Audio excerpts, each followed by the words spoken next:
right. We are back. Episode 124, the reunion show, part 1, ladies and gentlemen. Wasn't sure I'd ever hear that theme song. I was going to say, I missed that ditty, man. Do you miss the ditty? I missed It's a that banger. tune. I think I should actually take it and turn it into a full-blown song. What do you think? Like the City Pigeons. Would you? Yeah. Listen, I'm telling you this right now. If Meech comes up with lyrics, it would be ridiculous. But no, it'd be ridiculously good. All right, you come up with it. We've decided it's happening. Okay, City Pigeons, full-length song coming soon. But we're back, ladies and gentlemen. We did have an extended hiatus. It'll be like when Bill Murray did the Star Wars theme as the lounge singer on Saturday Night Live. All of our 70-year-old listeners will get that one. Hammering in with our demo. There you go. He comes right in with the old. It's like an old ad. It's an old movie reference. Well, hey, that's for the upper end of the demo. All right, folks. Well, for anybody who's checking this out, we appreciate you.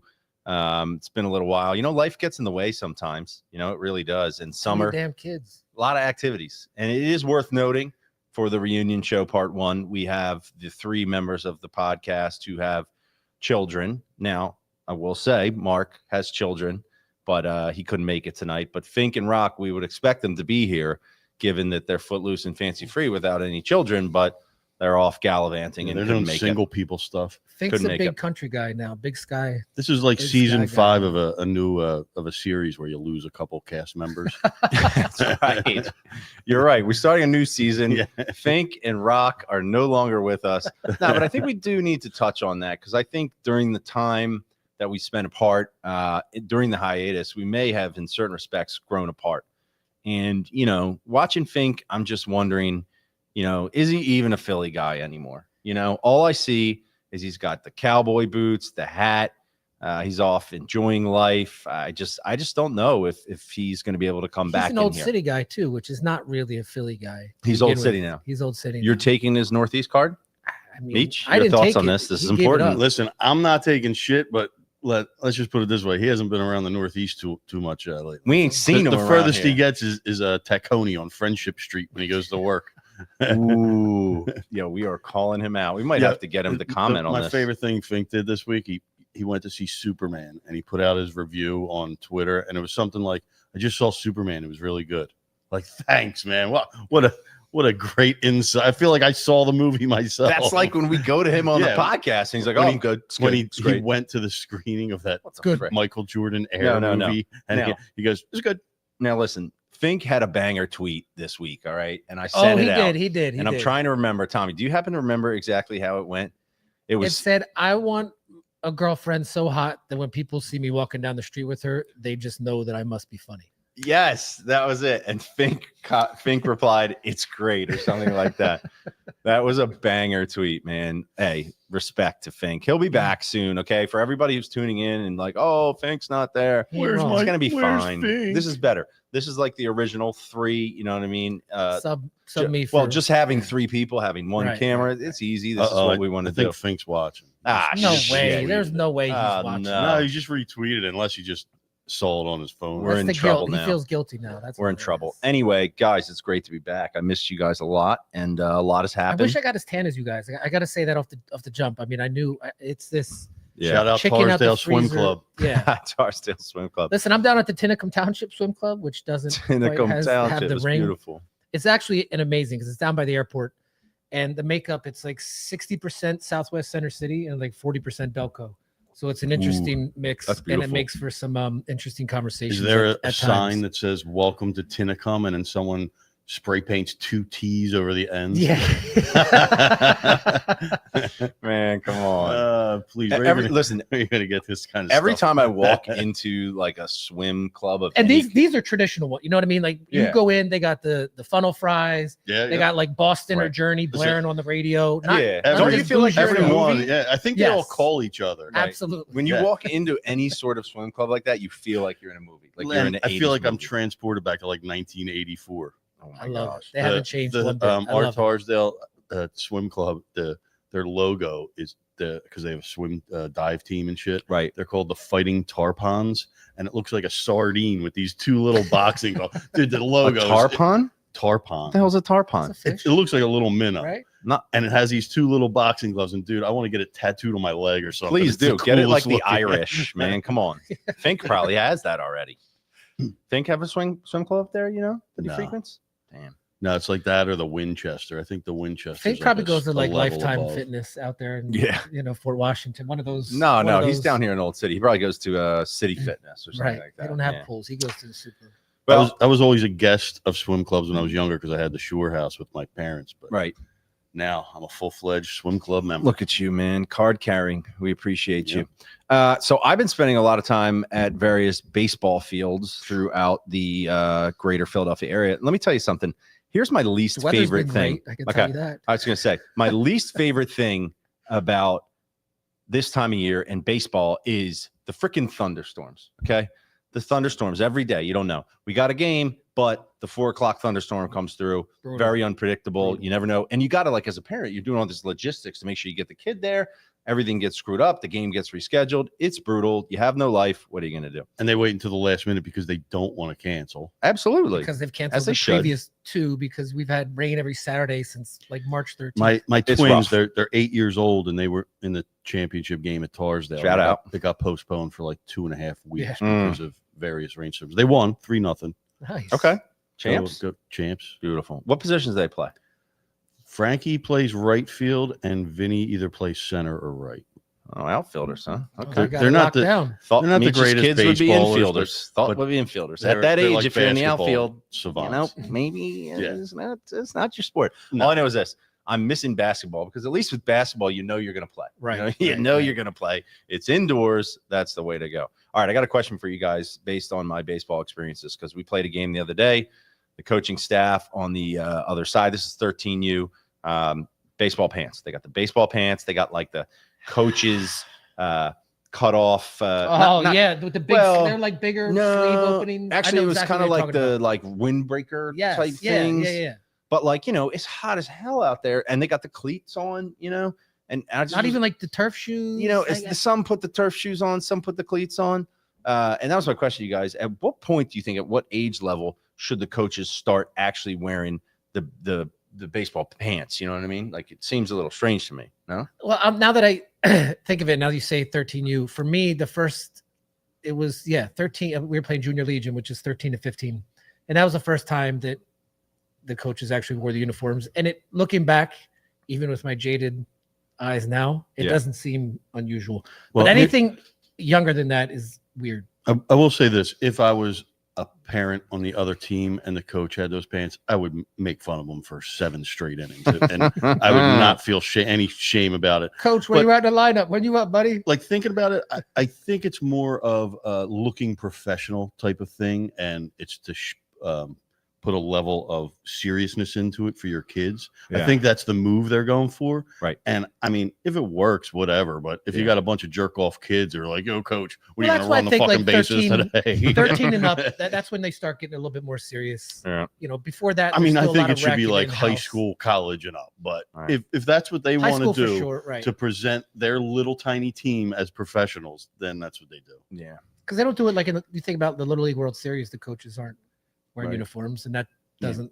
It's that just makes like sense. I go to my kids' soccer games, and you'll have the No. coach on the other team that looks like one of those European FIFA coaches in the full trench coat. Oh, they got the stop. big and the the pants blue that- and blue. They with the skinny pants ties. that are real Stop tight that. at the bottom with the Adidas Gazelles on, or the Oh, Sambas no or whatever socks. the fuck they're wearing. Stop that. You got to stop that. It's ridiculous. I'm so glad I don't do any soccer, by the way. I just want to shout that out. Real. Yeah, I think Now- we're getting the twins out of soccer. Yeah, pull them. You got to pull them. But if they're not that good at baseball and you're pulling them in soccer, what's left? You know what I mean? Baseball. I mean, basketball. That's what they're Hoops. savants at. Yeah. All right. You just raising a family full of They hoopers. they played a game last night in Tarsdale. It's like a little 8-year-old league, and I think we won about 35-4. And between Damn. Frankie and Vinny, they might have had 23 points. Beautiful.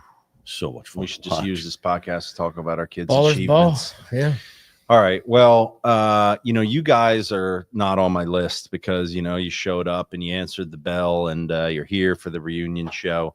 Everybody else is a little bit on my list. And, I think there's things that have driven us apart. And speaking of hoops, you know, we got a guy. He's such a freaking hooper. You know what I mean? He's got to hoop all the time. It's serious. Guy's hooping on Tuesday. He's hooping on Wednesday. For all I know, he's hooping on Thursday too. Got the late game. And I don't even really. If I was his wife, I'd start to get jealous. Yeah, I don't get what the deal is with this, but let's bring him in. One LeBron Brames coming in here. LeBron James Live from the. Fellas? Look at that. Yo, you at the tailgate? Yeah, I'm down here already. I'm getting ready for the season. I don't know what the fuck y'all doing.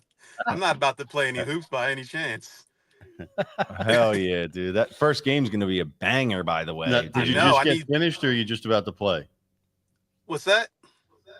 Are you playing hoops tonight, or did you play already? No, I am. I'm about to play. I'm in my car. I didn't want anybody to really see what was really going on. I mean, I'm down at the stadium getting ready for the tailgate, actually. All right. So if anybody got tickets, once again, for that first Dallas Cowboys game and they want to hang out with your boy, you know where to reach me. So he's not already on the hunt. Yes, sir. Smart. Okay, so you're in your car looking at your phone. Like some of your teammates are probably showing up wondering what's going on. What's your pregame routine, man? Because it's 8:12, right? You play 8:30? I play at 8:25. My pregame routine is I got about 10 minutes worth of stretching because I'm old and my body's in bad shape. So I got to stretch it out a little bit. Then I start with a couple wind sprints up and down the court. Then take a couple jumpers, couple layups, and then I just get right at it. You know what I mean? There's not much to it. I don't think anyone says wind sprints anymore, dude. They still make those wind sprints? I'm old Jane Fonda geriatric. You're old school. Yeah, you are old school. I remember that's like the Steph Curry pregame routine. Do you guys remember the Rocky B-ball old school hooper package that he put together? I was the recipient of that. I do. That absolutely. was legit. That was legit. Rock, still got that ball? Yeah, absolutely. We're using it today at the playground. Me, Leo, and Gabe sitting there, raining. That might be the best gift. Although the P tent will get utilized for years to come. So that was a good gift. At least it's not a charcuterie board. That's true. Although Dev might use I think Devin ended up getting rid of the P tent and ended up with a charcuterie board. We'll have to check with Fink to see if he's cutting up delicious meats and cheeses for her. It's quite possible. You want to hear something funny? Yes. I brought my Sixers hat that I was going to wear that night. It's actually my wife's hat.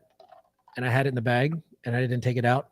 And so when the bag was given to Breland, she was like, "Oh, this is great." And I was like, "Oh, she has the hat." But I couldn't say anything. I just had to let it go. You're like, "Oh, so that's I'm down. My wife is down her Sixers hat. I know. Damn, man. Okay. Listening to your guys' summer already, and like with the baseball and the basketball and with all these storms, I don't know how you guys do it. You guys must be going nuts. Like it sounds to me like you guys just have no times to really sit down and like enjoy yourselves. What's going on? I even take vacation days. That's why we don't include Mark. Go to AAU all he does is enjoy himself. It's the worst, man. Listen, so glad I have 5 kids. It's the worst. You get to a point, Rock, where it's not about you anymore. Whereas with you, you're out hooping every night, still trying to live the dream, very self-centered approach to life. You know what I mean? It's just a different thing. Wait. Listen. I don't want you to put this out there that I'm hooping every night. I hoop one night a week. It's either Tuesdays or Wednesdays. All right. That's I don't lies. have it in me. I don't have it in my body to hoop 2 times a week. I just can't do it. Did you play basketball last night? He didn't. I did not. He didn't. So when you have a game, do you not play on Tuesdays? Correct. My body can't hold up. I am in my Embiid era. As of when? Because you were double timing as not too long ago. No. Listen, I just can't do it. I'm not ready to get into this yet. Can't hold up. I can barely. I'm not ready to get into this yet, but it sounds like you got some Joel Embiid type self-excuse crap going on with the body. Maybe if you took care of yourself a little differently. We see you, Rock. We see you. I mean, maybe if I wasn't 45 years old, then I could do it. That's the bottom line. I got a lot of wear and tear on these tires, man. Could you refrain from 1/32? What? Listen, I think it's best for the show if nobody puts their actual age out. So let's never, tell people how old we are, though it's written all over our faces, like isn't it? When I say I have 5 kids, how old do you think I am? 35. It's written all over your faces, but it's written all over my knees. What? Rock, Woolie's in the chat. He has a question. What's the difference between a wind sprint and a regular sprint? You're winded after you run a wind sprint. So I was gonna say you got 40 plus. It's a wind sprint, I guess. Yeah, exactly. I thought it had to do with the wind. in your face. I don't really know. Yeah. All right. So moving forward, do you have games every Wednesday now? Do I need to plan around this? This is what's happening? Yeah, but I can usually make it if I got the early game. And, I try to get in there as much as possible. But there's a lot of breaks because there's summer. We got 5 straight weeks of games here. But then after that, there's another break. So I don't know. But you guys got so much going on. It's hard. I know it's hard to wrangle all. It's hard for everybody. So. Yeah, Finkatron 3000 is in the chat. I think it just says he reposted. Oh, he reposted it. Oh, so he's not in the chat. Yeah, he just quick hit. Dang. All right, we'll take it. Okay, Rocky. Here's my question to you. Yeah. We've been off for about a month now. Have you been watching any baseball at all? Mm-hmm. Have you been watching any baseball? That's a question. You want the truth? Truth? I watched the home run derby on Monday, and I watched a couple pitches here and there on some Phillies games. I'm not well versed on what's going on right now. I'll be honest with you.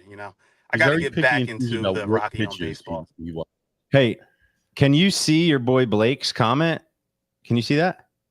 Yeah, I can see it. Blake knows. He knows when I come in to work after hoops, I'm in bad shape too. That's why I don't do the back-to-backs. Hey, I told you I'm in my Embiid. Listen, I want to say real quick, shout out to Blake because we've been out of the game for a minute. We pop back on. Blake's up in here. I have respect for Blake. Hell yeah. Blake, if I can ever shout out Blake.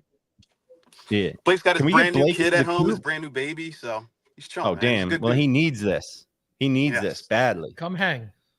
Wooly says, then I guess I do wind walks. Exactly. Yeah, that's right, Wooly. Wooly, stop cooking up them delicious meats, man. That's what's killing you, God, bro. they look so good. All right, Rocky, listen, we're gonna let you go, dude. You got to get going. You got 7 minutes, man. So Rock, you hear that new Clips album? Oh yeah, I like it. What do you think? So good, man. Oh yeah, put me on. Good, fire. Well, what's up with the Wu-Tang show? We'll talk later. You going to the Wu-Tang? I'll talk to you tomorrow about it. The Wu-Tang and the Poontang. All right. They put out tickets today. They released side stage tickets. I missed them. All right. What? Peace. Yeah. All right, boys. Have fun. Later. Yeah. There he is, Rocky on basketball. I don't know. Let's save that. I want to talk. Okay. I do have some Wu-Tang related commentary. But I think what we should get into, because this seems to be the topic of the day for the most part. Last night, All-Star game, which I feel like as you get older, it's still cool. Like I was able to watch a little bit with my dad. He's still into it. It's real cool. But, it's not as cool as it used to be when you're young. You get real excited about seeing the best players. I watched it with the boys last night. Yeah, it was great. When the kids. It was long, though. I mean, everything's long. We all fell asleep. But I actually, I didn't make it through. Meech. Let me see what I did there. Meech, you didn't make it through either, did you? I didn't. I fell asleep after the AL tied it. But then I was like, is this going to extra innings? I didn't even know about the fucking swing off, or maybe I would have stuck around. I didn't know about that either. But I was like, I ain't hanging out for this. Yeah. Did they announce that was going to be a thing? No, even I heard the announcers in the 9th inning were saying the National League is out of pitchers, and then a producer had to whisper in their ear oh, there's a home run swing off after this. So I don't even think the announcers knew. Right. They just implemented it in 2022, I believe. Yeah. So I just I thought to myself, look, we're doing the podcast tonight. I wake up, I'm going to hit that, the YouTube highlights, and I'm watching it, and I didn't realize it was amazing, that the AL tied it up, and it's pretty crazy that it went to extra innings in the first place. But then they start doing this. I'm like, what the hell is this? I have no idea what they're doing. And the first guy, was it Cal Raleigh who came up? The dumper? Big dumper. The big dumper? I don't think he was in it, was he? Was he not? I thought he was the first guy. Rooker. Anyway, maybe. It was Rooker. It was Rooker. Was it Rooker? Anyway, point is this. I'm like, damn, this is a lot of pressure, right? So for anybody who didn't catch the end of the All-Star game, if you didn't, it was a tie game after 9 innings, and they had this swing off, and each coach gets to pick 3 guys, and each guy gets 3 swings, just 3 swings, and whichever team hits the most home runs combined wins the game. And it was crazy because it started off with the American League guy who hit 2 out of 3. Right. And coming out of the gate, with all that pressure, this is the first time this has ever been done before. Right. Mm-hmm. Guy hits 2 out of 3. I'm like, damn, that's pretty good. And it wasn't Raleigh because Rosa Reina was the guy from the Mariners that was in it. Because what sucks?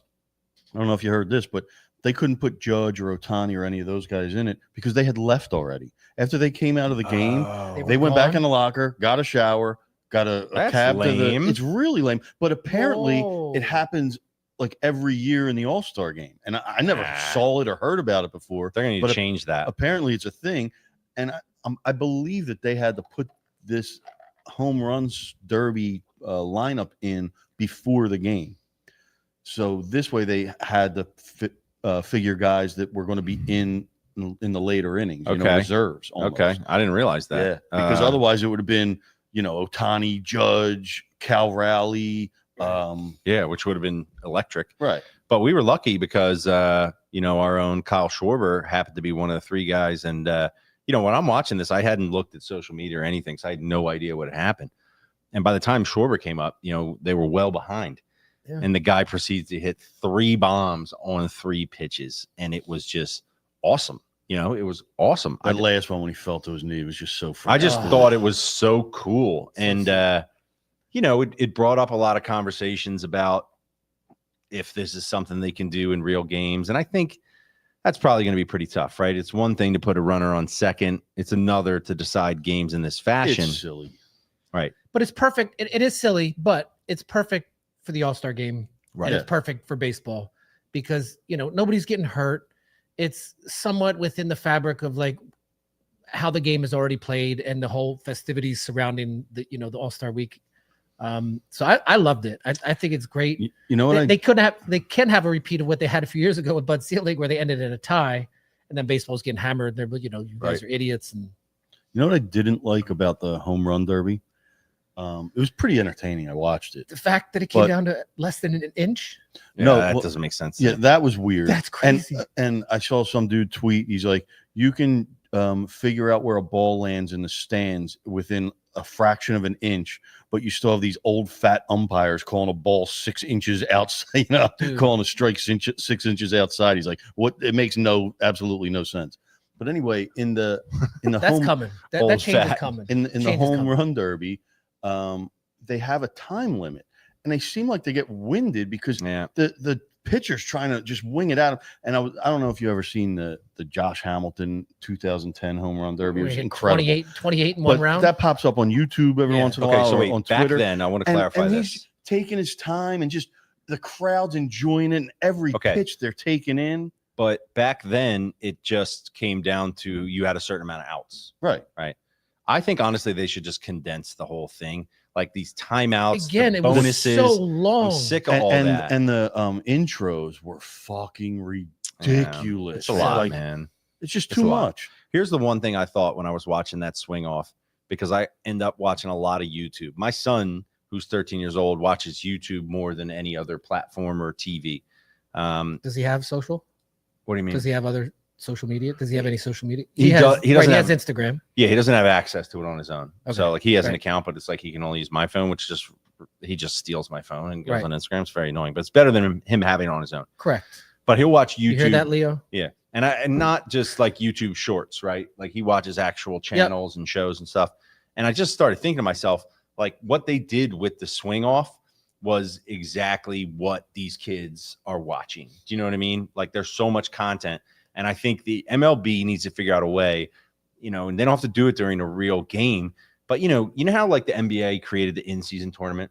Right. Now, I don't understand how the in-season tournament actually counts and is woven into the schedule. But the MLB should do something like every couple months where they have like a competition of some kind between maybe it's you take like the top home run guys at each benchmark and they have a competition of like something like that because I don't know if you remember but back with like I guess the 50s and 60s. I see you there, boy. They had TV shows and it was like a home run derby team, but they were in the off season and they would bring out like Ted Williams versus Willie Mays and they would do a one-on-one home run. And it was all like, it was very popular back then. Cause that's what my Gabe was like, where's Aaron Judge? Why isn't he in it? Why isn't Schwarber in it? Why isn't it Ohtani? You remember those, the challenge of the stars and shit like that, where it would be like, they don't have anything. They should literally do something where because what we want to see is how freakishly good they are. Like they should do something where they have like bullseyes in the home and they have to hit the home. Like they should get more creative with that stuff. The baseball season is so damn long. These guys are playing. I would be down, and I know the stats and everything, but like maybe less games, more fun stuff like that. Whatever, they can think about it.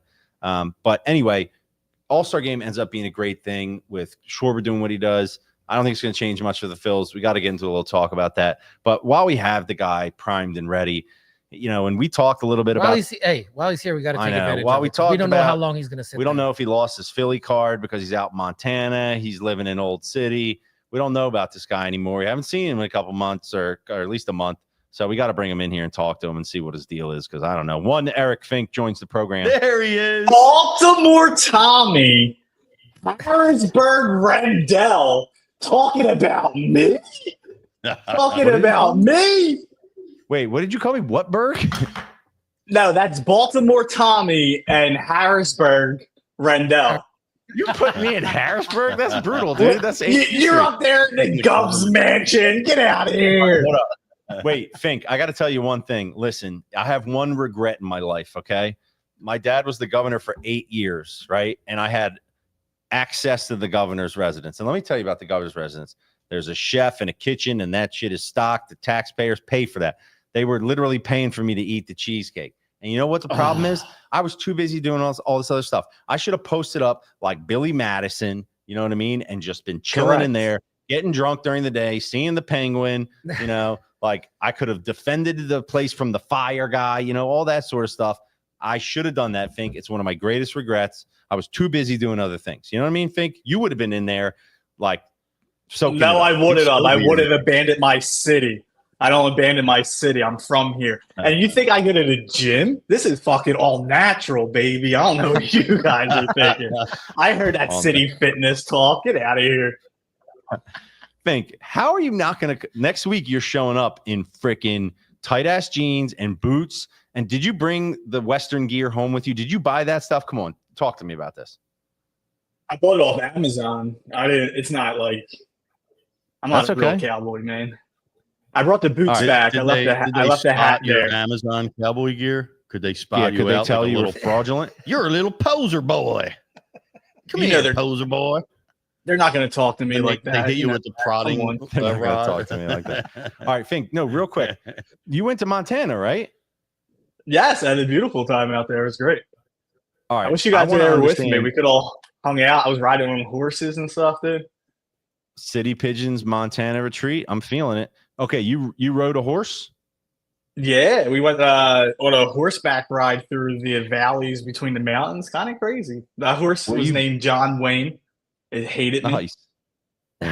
Were you bareback nude? Yeah. That's between me and the horse. Wait, you went for a wedding, right? Yes. One of Devin's friends, Gwen and Andrew, beautiful couple, went and got married. Had it in Montana. We did some Yellowstone action, did some rodeo, whitewater rafting, just like, city boy stuff, DK in the chat. I was just about to say, hold up. It was thinking like, listen, were you gorgeous like women? I'm like, how is he doing this? Did you've watched Yellowstone then? I assume you have to watch Yellowstone before you go out there, right? I watched like the first season. Oh, okay, the first season. Did you feel like Rip? You know what I mean, on the friggin' the horse riding out there, Kevin Costner? Like, what was your vibe? I was really scared. One of Devin's friends had to be like, because she was stuck behind me, had to be like, hey, just so like they always say like the horse can sense your energy and like how you're being. Maybe if you like buck up a little bit, it won't be as bad. And I was like, all right, good. You know what? And after that, it was all right. Beautiful. How long was the ride? Because I've never done it, but what I've heard is that everybody's always like, yeah, it's so cool to ride a horse, but if you do it for I think it was like an hour. It's painful. Yeah, that's why you wear chaps, right? I felt the pain for the next couple of days afterwards, like right under the ass cheek, Yeah. It just was real. Walking like a cowboy. Yeah, hold on. Right. Can we do this? We probably can. That was like, we probably can. We'll get thrown off YouTube post haste. Damn it. That's big, man. You went on a Western vacation. A nice trip. Yeah, it was nice. It was a fun trip. Now, the people of Philadelphia, I think, are eager to understand. I would assume the climate in Montana this time of year is perfect. If you're trying to get out of this muggy ass heat, you go out to Montana, it's probably beautiful, I got right? sunburn. It was like 85 degrees. I'm still like in the streets of Philly. I'm in the Northeast. I don't know what Meech is talking about. I make it past Princeton Avenue, not Friendship.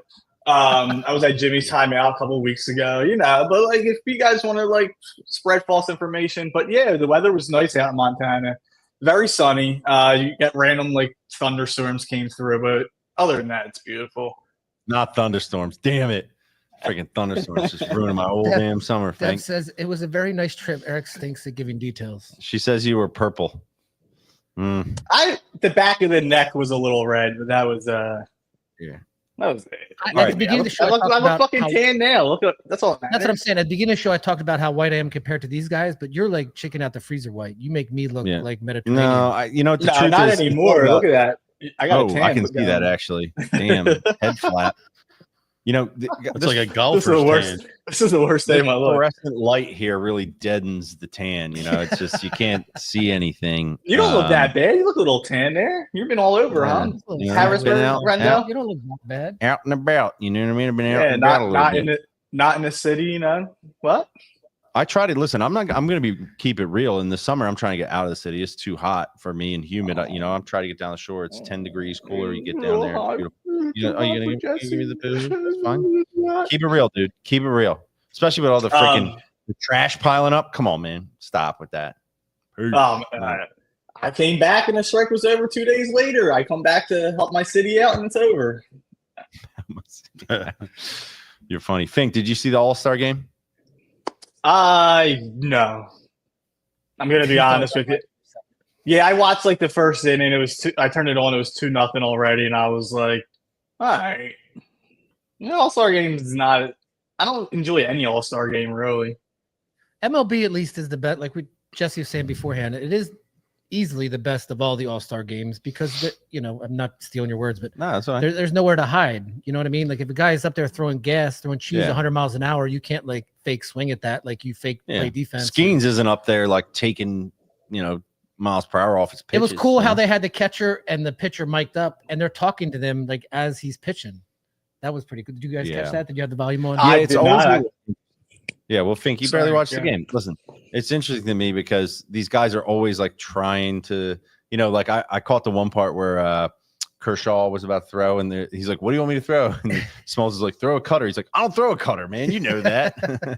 He's trying to figure out what pitch to throw. I did think a really funny thing was, and you'll never see it before in baseball. You'll never see it again, probably, was when Schwarber hit the third bomb.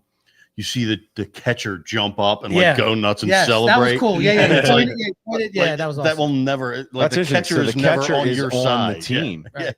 He's on his side, and it was just an odd thing to see him hit a homer and the catcher. It's like what?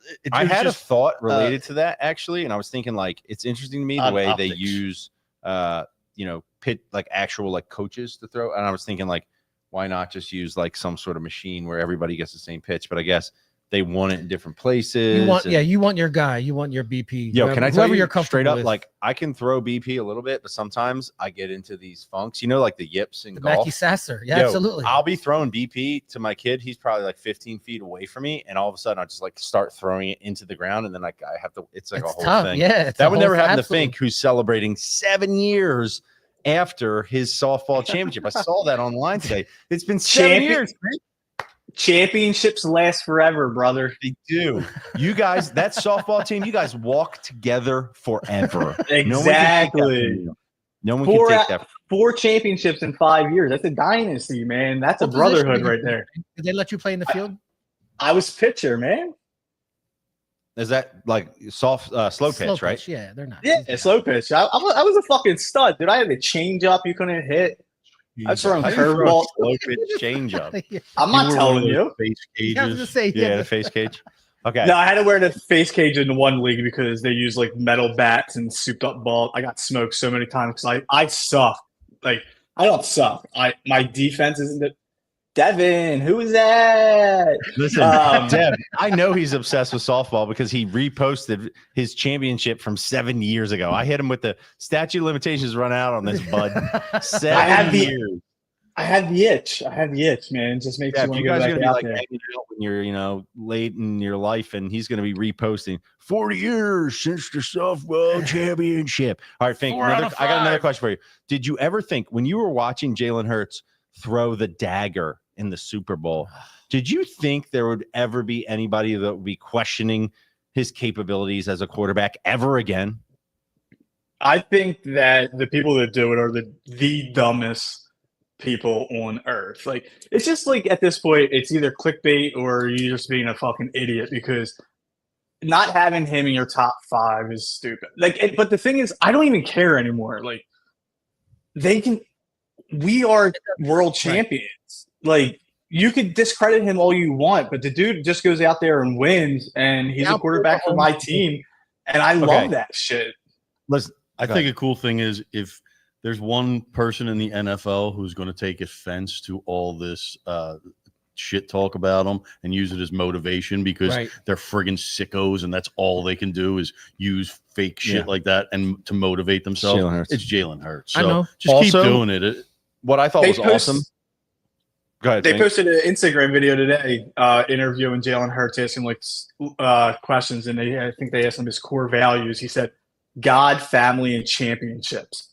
I'm eating that up. I love that shit. That guy, this is the greatest. Think, isn't that pretty much you? Think, isn't that all I do is that's why me and Jalen Hurts are like on the same stage. Dev is in the chat saying you got 7 championships, bro. That's the kind of lady you need behind you. That's my girl. Oh man. While everybody's arguing where Jalen Hurts ranks as a quarterback, he's in Greece with Michael Jordan, holding a conference of champions. How to be fucking this is great because he wins the Super Bowl, validates himself, and then people are still hating. So he's got fuel, to come back and do this. He summed it up perfectly. I think that's a great thing for the Eagles, is that I think they're listening to everything that is going on. I don't know what that means. I don't like that. But but with the Eagles, I think winning a championship, they always say it's so hard to get back, blah blah blah. I think this team is a bunch of actual sickos, and I think they're taking all this in, and they're going to use it as a chip on their shoulders. They're insane. Here's what we know. For us, all these shows, just like us, here we are. We're back. You're trying to, fill the void here in the middle of the summer. We know these lists are, just trying to rile people up. But I got to say, I was listening to the radio, and it was Tom Kelly, and Tom Kelly has freaking Jaden Daniels as his 5th ranked quarterback ahead of Jalen Hurts. And I'm like, and I'm sorry, I don't give a shit about a list. I really don't. But when someone says something like that, I'm like, you got to be kidding me right now. Guy has no body of work. He weighs 140 pounds. He's going to get broken this year. Guarantee it. Teams are going to have tape on him. This is absolutely going to be the reversion that we saw with CJ Stroud, right? Commanders, exactly. I don't buy.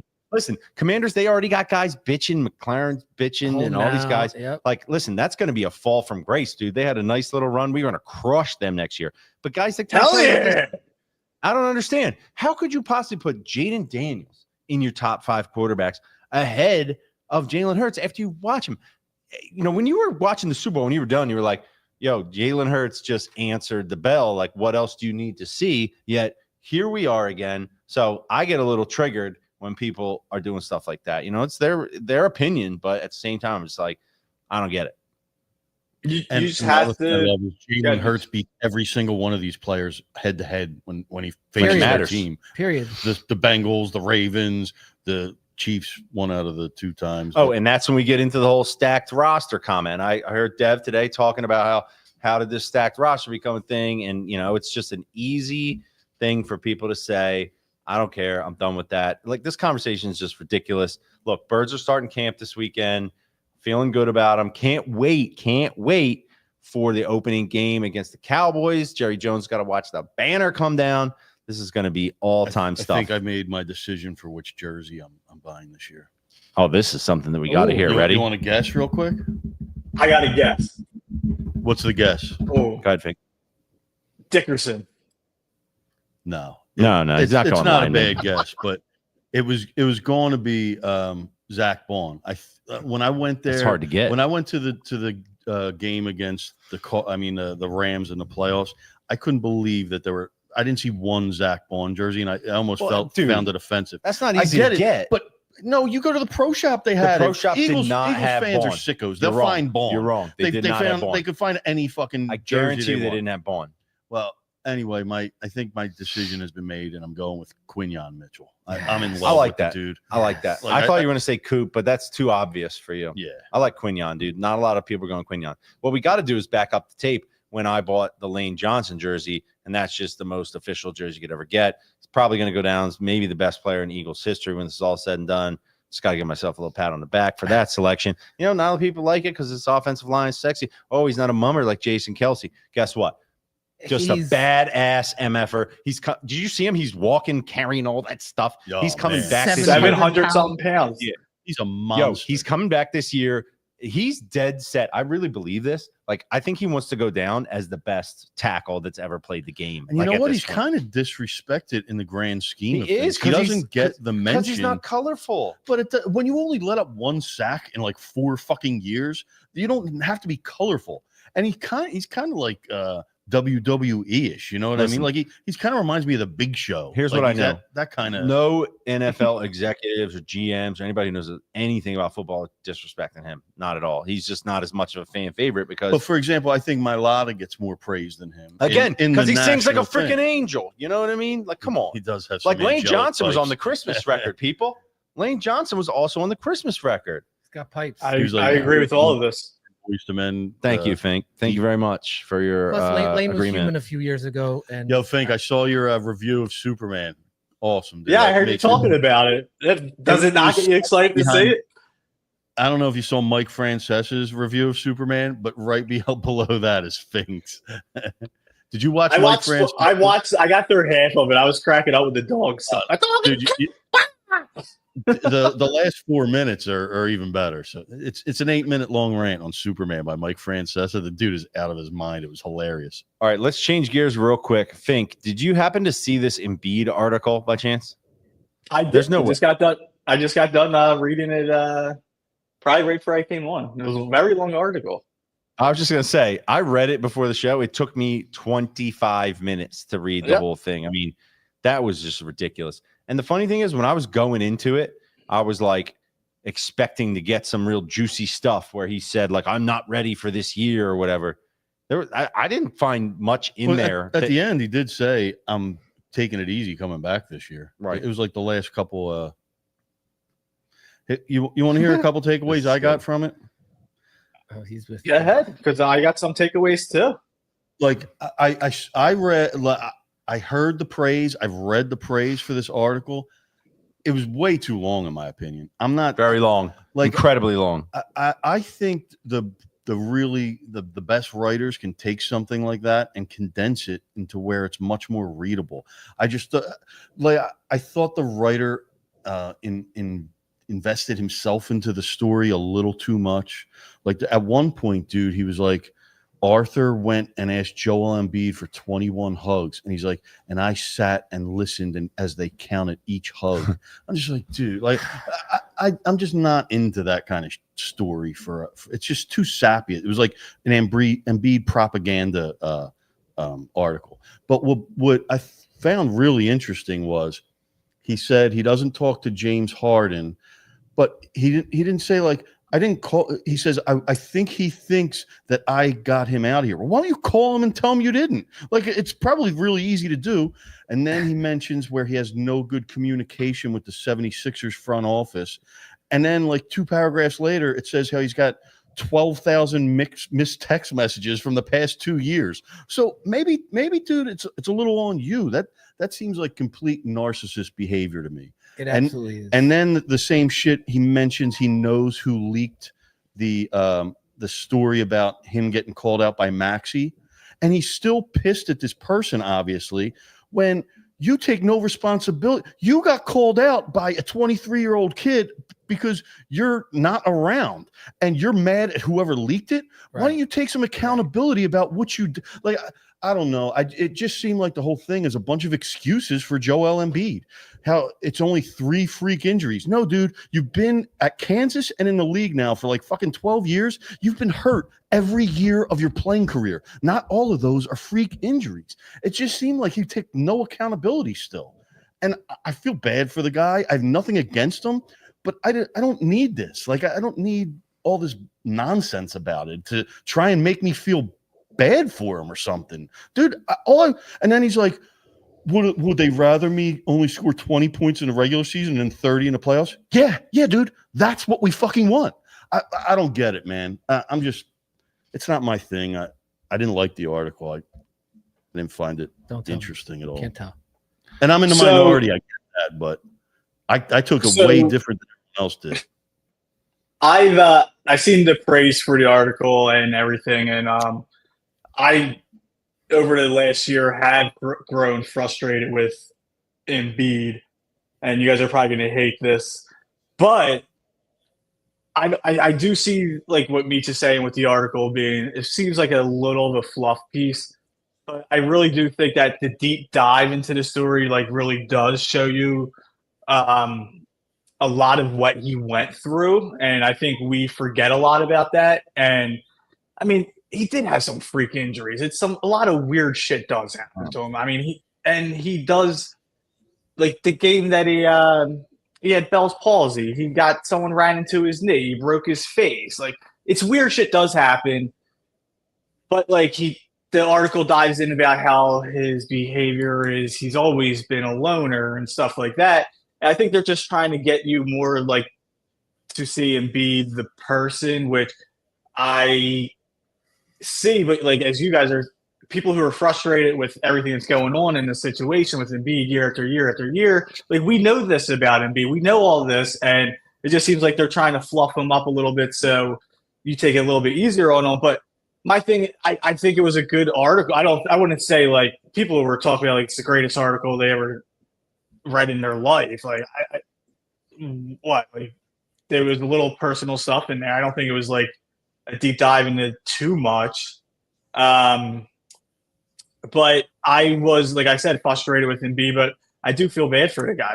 And I think maybe the article wants you to do that, and it just sucks. Like, because you could see his greatness. Like, he dropped 70 fucking points in a game. He drops fucking 50 in the playoffs. Yeah, where he didn't even show but up. no one is arguing that. Like, yeah, I know, but like the injuries aren't his fault. You'll like want him to be good, but he takes no accountability for it. It's all excuses. It's crazy, guys. More importantly,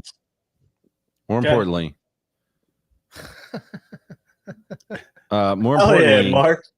Mark Goodhart is checking in from night 2 at the Fish concert. How many of those people do you think are on shrooms and have no idea what the music that's playing currently is? At least a quarter of that crowd. Lawyer Mark Goodhart. I have no comment. Well, he is wearing sunglasses at night, which is a common tactic to, prevent seizures. There you go. He's there with some Fish diehards too. Let's Those go. are like legit Fish gangsters. What do they call like fish heads? Like, what's the fish heads? Is that a serious term? The fish heads? No, I have no idea. You remember when you went? Because there's like dead heads. You know what I mean? Like, what do they call the fish? That tribe? Fishers? A tribe called Fish? Fishermen? Fink, do you remember when you went to the Fish concert down the shore and you had the snacks? Oh yeah, I was on mushrooms that one. That was fun. I was like those people in the crowd, man. But like you feel the music. You have a fun time. I mean, that was one of the. I don't think I'll do maybe I'll do another Fish concert, but like it's fun. It's fun. I had fun, and it's not really my scene or my jam, and I had a good time. Yeah, but you know what the truth is? It's like the greatest laser light show. It's also a great laser light show. You know what I mean? Like it's audio visual all the way. Remember in high school in the Franklin Institute, you have the Pink Floyd laser light, and all the stoners and LSD droppers would go. You want to hear a funny story? It was right after school finished, and I was down there at the Franklin Institute or wherever it was watching it might have been Pink Floyd or some other stony crap, and something went on. I had done something wrong. and my parents came and pulled me out of it. And then, you never want to get pulled out of the planetarium. Did they pull you by your ear? Please tell me they did. Nah, they didn't. But that was a rough start to that summer. All right, here's a question I got for you guys. I want you to hang on because I want to get your opinion on this. All right, so we're talking about Embiid, talking about the Sixers in general, right? We know Paul George has had surgery. We don't have any idea what's going to happen with Embiid. My question to you guys, generally speaking, is, are we still looking at this team in terms of, where they can go with Embiid and Paul George, or are we just like past that and we're saying what is beyond that? Because we can't count on that. It's not going to happen. And if we are past that, do we believe that in Maxey, McCain, and Edgecombe, that right there is enough of a nucleus for us to build something upon, that we should have some semblance of hope? Are we totally take doomed? This first? Yeah, I think you should take this. All right, because I really have a solid outlook on the 76ers. First of all, I wish Morey would just leave. I wish he'd get fired or step away, because I think he's so arrogant, and he thinks he's right on everything. And just the way he talks, like, how many years have I missed the playoff? It's just like, shut the fuck up, dude. I'm just sick of him, right? Embiid, nothing against him. Paul George, a lot against him. But I'm looking forward to when they're not part of the thing anymore. With Paul George, it's not going to happen. He's got, I think, 2 years and then a $50-some million player option, which of course he's going to pick that up because he's never going to get anything like that again. So we're stuck with Paul George. If I was the Sixers, and I hate to say it because I love the kid, after seeing what Desmond Bane got, and he's from the same draft, he's got the same value, I'd look to move him, because you have Edgecombe and McCain, who are two guards that are really incredible. Like, when you say him, you didn't say his name. Move who? Tyrese. You know what I'm talking about. Tyrese Maxey. I'm just saying, you have to. I love the dude. I own 2 of his jerseys. He's awesome. I love his attitude. I love his energy. But just as a team who's looking, don't say it. You're going to have to rebuild in some way. And if you saw what Desmond Bane got, Maxey's, didn't he just sign a contract? Who? Maxey. Yeah, but you could trade the contract. I mean, that doesn't matter. That was last year. Bridges got 5 firsts. You don't have to like it, but it's something you should look at. And my point is, I don't want Morey being the guy who makes this decision. I'm out on that. Sorry, I love him. Otherwise, it's like a lot of mediocrity you're stuck with. I mean, I don't know. Fink, what do you think about trading Maxey? I like Broom. I like this. Broom I like Broom too. I watched him Auburn. play in the tournament. What do you think about trading Maxey, Fink? Meech wants to trade Maxey. I don't want to trade him. He wants him gone. Fink, your thoughts? I can see the vision. I think we're stuck with the next 2 years. We're playing out the Embiid contract. They're playing out the Paul George contract. I think we're setting up for, obviously, Maxey's right now the leader on the team, Meech. And I think you're trying to build something with McCain, VJ. You have Grimes, who's eventually going to sign, blah, blah, blah. I think they're setting up well. Still, we don't ever fucking know with this team. I think they're getting ready for the transition, but I think that you got another 2 years of you're going to try with Embiid and Paul. Like, there's nothing else you're going to do. Like, what? Even if you trade Maxey, like, you still have the Paul George and Embiid contract. Like, it's all right. Dude, you're in 2 years. I really love Edgecombe. I didn't think I would like him this much. Dude, his hops and his bounce, he reminds me of this is a reference no one will get, but Robert Pack, dude. He's like, Nuggets. Come on, he was a dunking machine with the box built cut. just like box. Come on, man. Come on, Jesse. I'm impressed. Come on. I was speaking more towards the listeners. I didn't doubt you. Well, guys, I'm happy that I got it anyway. He looks like a lockdown defender. He's got bounce, and he's like an automatic fast break. The dude. Meech says trade Maxey. Edgecombe will save us. Makes sense. Everyone's is comparing Edgecombe right now to D Wade. I'll take that in a fucking heartbeat. Let's go. Sign me up. All right, and I think D Wade was a little more bigger, like strong. More he's physical. He's 18. He's coming. Pause. Yeah. Pause. Wow, thank you. Pause yourself there, buddy. Congrats. That was a weird one. I said he's 18. Here's the beautiful thing.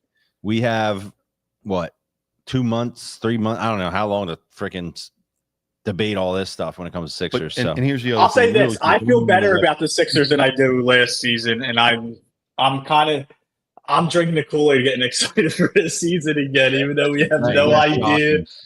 I can name off the top of my head. I can name 7 Eastern Conference teams that are better than them without even naming the Celtics.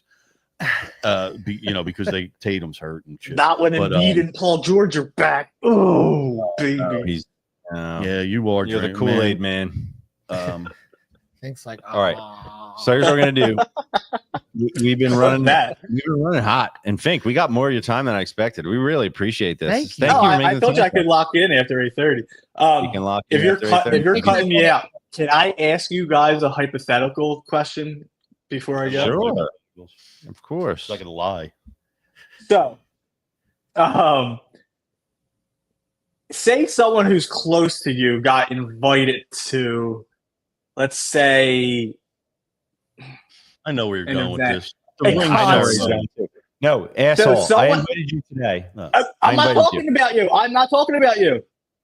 Okay, keep going. What if someone you are close to got invited to a concert, and that person you're close to, like, whenever you get tickets, you ask them if they want to go to the games, they want to go like that. And then that person goes, oh, hey, yeah, I'm waiting for so-and-so to answer me so I can see if she can go to this concert with me that Jesse invited me to. And I'm like, okay. All right. So like, let's unpack this. Would you guys like revoke your invites for tickets to that person going in the future? Like, if I get Sixers tickets in the suite that I usually do, shout out Lycios, like, they're in a chopping block now, right? Well, yeah, because you might take your boys. She's trying to take her girls, I think. You know, I can't tell what's going on here. Oh, yeah. That's who it is. It's the person who's your significant other in your life. Right. And, like, you ask them to go to everything. Because if you don't, sometimes you get locked up in trouble. So hypothetical. Fink, you don't need to rely on Dev. Seems kind of real. You don't need to rely on Dev because I told you I got you, and you tell Dev I'm in there anyway, so I don't need you. But that was after the fact. She got the invite. Yeah, and I didn't know about it, but I should have been the +1. Yeah. Okay. So this brings us to right. Yeah, definitely. This brings us to a new segment that we're rolling out here. It's very deep and thought out. It's called Current Events. And during the segment called Current Events, we are going to highlight different events that are coming up that we are looking forward to. Are these future events or past events? They can, well, not past events. They have to be they're current. So either they're happening as we speak or they're in the future. And what Fink is referring to is next weekend at FDR Park, the Make the World Better Foundation is hosting the MTWV Concert Weekend on Friday, July 25th, and Sunday, July 27th. In between, in the morning, is the Diplo's Run Club. If you're into that, Diplo will run a 5K with you, and then he will do a DJ set, all of which before 1 o'clock. So you'll be left to do whatever you do when you're tired, and then maybe you get drunk after. I don't know how that works. I'm going to find out. I don't know if I can run a 5K. That's like 3 miles, right? We are going to. We might find out. But it's going to be a great concert down at FDR. We're working with the Bowery Presents. They're building a huge stage there. And we've got headliners Lucy Dacus on Friday and Remy Wolf on Sunday. Going to be honest with you, I'm not as up on this stuff as the youngsters, but I'm told they're very good. I'm looking forward to seeing them. Dev's going to be coming down with a couple friends. She didn't invite Fink. No worries. I got him. Anybody wants to come, Fink, you can be my +1. You're with me. Fink, Thank you, Meech is +1. That's what's up. Okay, so that's our first current event we're looking forward to. And if you need any information on that, check out the MTWB Foundation or at MTWB Foundation on Instagram. There's all sorts of stuff about the shows. It's going to be fun. It's going to be a good time. By the way, a lot of local food vendors, and there's some vendors from the South, Southeast Asian market. Yes, that are going to be there. It's going to be really cool. Every Sunday, and it's going to be a show in the park, which is fantastic. So first time ever at FDR, by the way.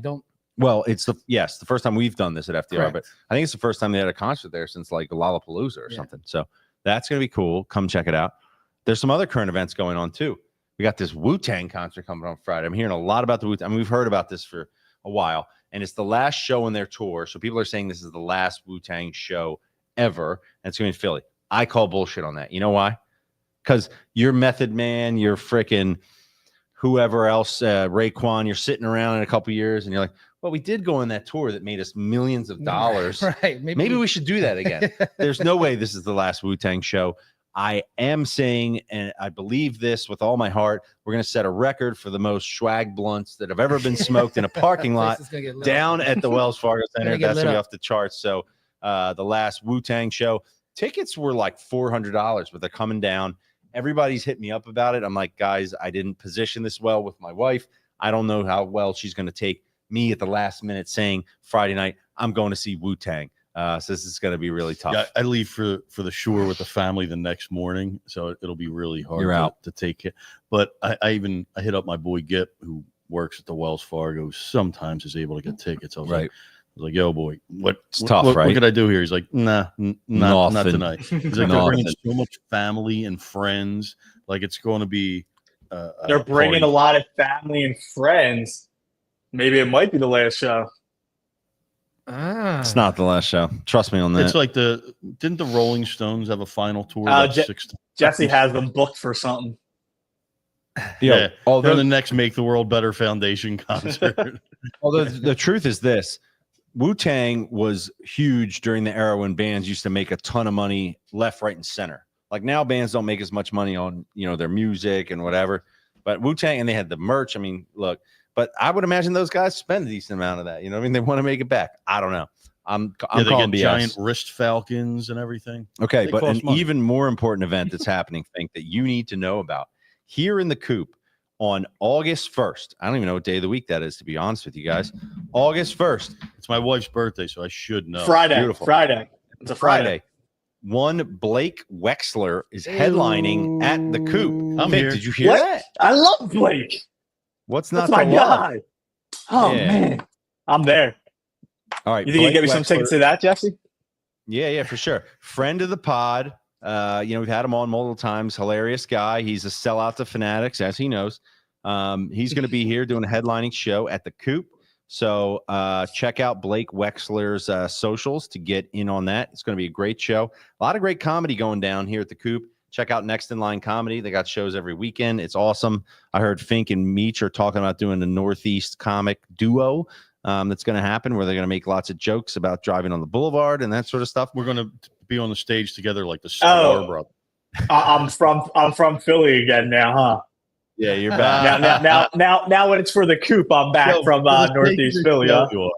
Yeah, you earned your way back in, buddy. Tell him, Sergio, Wu-Tang is also... You know what's funny? I was talking to my wife today, and I was like, I want to do this, like, kind of mock Bravo reunion show thing. She's like, well, then the next episode should be like the wives tell all. You know what I mean? Ooh. We get the wives on here. That could be a real vibe. I don't know. Certain people are less into that than others. Anyway, that would do numbers. That would do numbers for sure. They would bury us. That's for sure. I like the idea. All right. I think we've done a good job. I think we returned to form. Yeah. We started off a little slow. Then like we riding a bike, baby. I got to say, Fink's entry into the show injected so much life and energy. I don't want to say you saved us, but you kind of saved us. After Rocky, we really you guys saved me. Yeah. Fink, before you came on, even I was getting bored of our conversation. I was about to leave. Meech was telling us about I see Rock tailgate. I see Rock in the parking lot tailgate. I figured these guys were getting crazy. Fink, what do you think about the idea of doing a tailgate for the Eagles opener versus the Cowboys? You like that idea? I'm in. When are we doing it? I'm in. Let's go. I want a same picture of you drinking the Bird Gang with that look on your face. Okay. I'll take off the next day. Yeah, I'm in. Beautiful. That's a Friday. Maybe some like tickets will shake loose out in this crowd. That's the second Thursday night game, right? With the Dallas Cowboys ticket tree. You know what I decided? You guys know, I'm going to be honest with you. I have an extra ticket for, I have 2 tickets to every game. Maybe we have like some sort of Olympics or something. That would be funny. Fink wants it. Rock wants it. How am I supposed to decide between these guys? Yeah, I'll crush them all in everything. I like this. As soon as the schedule came out, I was begging for this tickets. Is reminiscent of when we decided there should be a javelin throw contest that never came to fruition. All right, I'm gonna. And I'm still favored to win a javelin throw, so I'm in for that. Let's add that to the competition. Being a backyard sport. Can I say this, by the way? Kill everybody. I was with Mark today and his college baseball teammate. Mark played baseball at Binghamton. Yeah. Okay. But for the fact that he got into a little scenario with the coach, he would have played more than a year and a half there. But I think you're taking him a little lightly. This guy played Division I baseball, bro. So you might be like Joe DeCamera taking Fritz lightly in the pitch contest. I would take Mark 475 fucking center. Well, we're gonna have to do this. Yo, listen. You don't want this heater. I can promise you that, Fink. You don't want to step in the box with the cheese. Yo, Fink. 5'15" dead fucking center. Get out of here. All right. I got a lot of ideas now. It's going down. All right, Fink, we love you. Gents. I love you guys. Fink's throwing his softball pitch. Yeah, Fink's like, he's like, it's a 12-6 arc. Hit that bitch. Guys, I'll strike you guys all out. Everyone, until next week, when we figure out we can't make our schedules align to have an episode. We love you guys. Thank you for tuning in, and we're out of here. Let's go.